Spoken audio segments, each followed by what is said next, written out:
ABC 10 News at 4 starts now.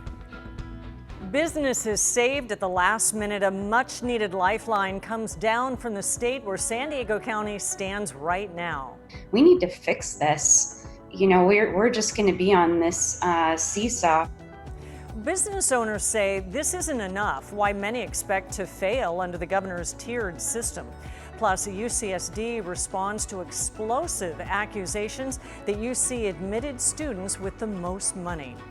And restaurants and gyms escape more restrictions by the skin of their teeth. A sigh of relief in San Diego County today, officially narrowly avoiding the purple tier. Thank you for joining us. I'm Kimberly Hunt. Today's move only bought us more time. ABC 10 News reporter Anthony Pura is monitoring a meeting with county supervisors who will be discussing where we go from here. Anthony?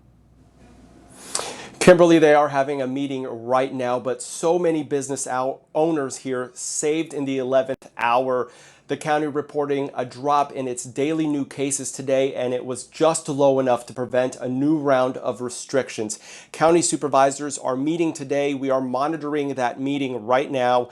They're expected to discuss the state's tier system, but it's unclear what exactly about it they will be talking about. Now, the county nearly triggered a new round of restrictions. The county reported 6.9 new daily cases per 1,000 population, keeping San Diego County in its current tier, at least for now.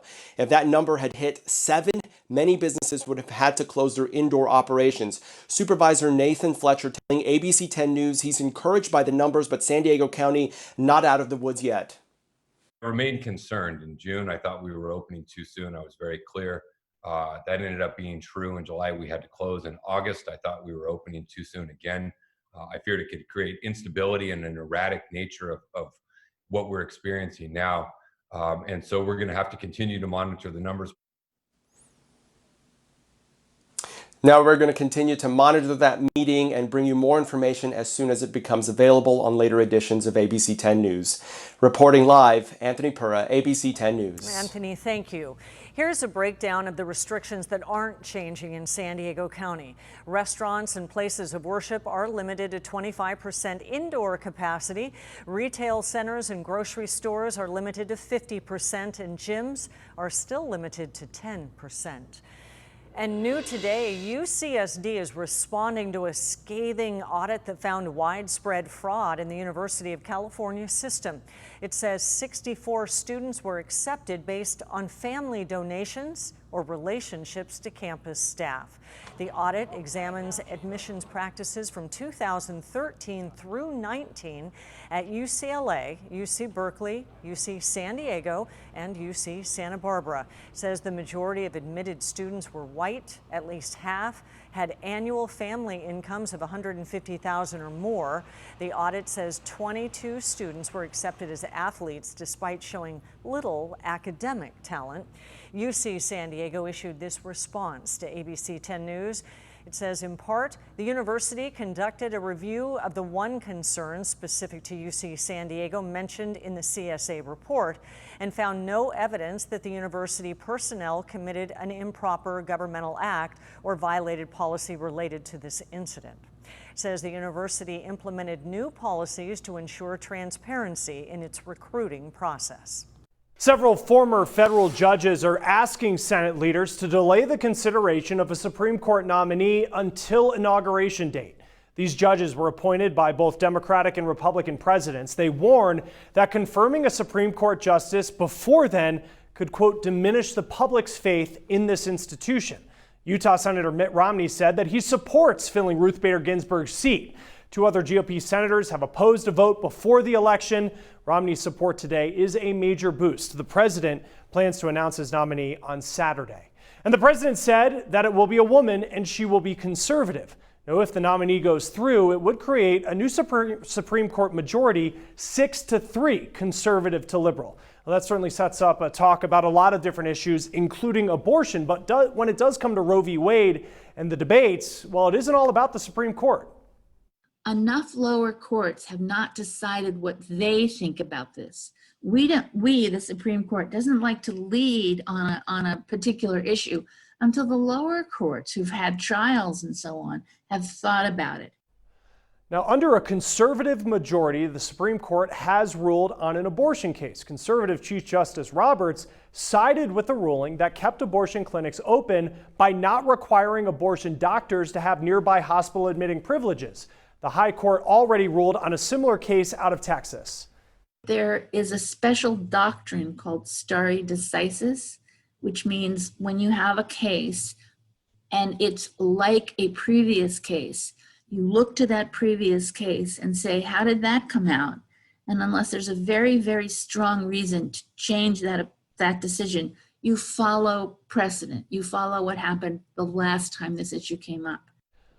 Professor Carol Sanger says enough lower courts have to rule and be split on the decision to make it to the Supreme Court. The Supreme Court would need to decide that it wants to take up Roe v. Wade before courts before them. Now, Sanger believes that's unlikely to happen. It seems pretty clear that he doesn't want to be known as the guy who who had Roe knocked out under his chief justiceship.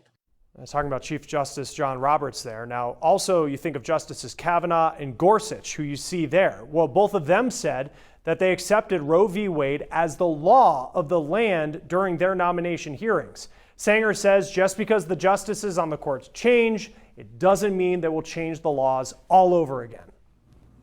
Today, President Trump tweeted that he will announce his Supreme Court nomination from the White House on Saturday at 5 o'clock Eastern Time. A firefighter from San Diego who died while battling the El Dorado fire was mourned today during an honorary procession. The U.S. Forest Service escorted the casket of Charles Edward Morton to an Orange County mortuary. Fire agencies stationed along the route to salute the fallen firefighter. And Morton served the U.S. Forestry for 14 years. He was a squad boss for the Big Bear Interagency Hotshot crew. He died during fire suppression operations in San Bernardino County, and the exact cause of his death has not yet been released. The U.S. death toll from the coronavirus is now more than 200,000. That's the highest in the world. And a new model from the University of Washington says the death toll will double by the end of the year. A vaccine is not expected to be widely available until 2021. The Advisory Committee on Immunization Practices is putting off a vote to decide who gets the first doses of a coronavirus vaccine in the U.S. The committee advises the CDC, and committee members still need to learn more about the vaccines that could become available first. The committee may even wait until the government approves a specific vaccine before it decides on how to distribute it. Well, we're starting to see supply shortages again, this time for an ingredient needed in coronavirus testing. The American Association for Clinical Chemistry found more than half of all labs are having issues getting test kits as well as reagents. That's the chemical that's used to process tests. Some hospitals will go back to restricting COVID tests to essential patients.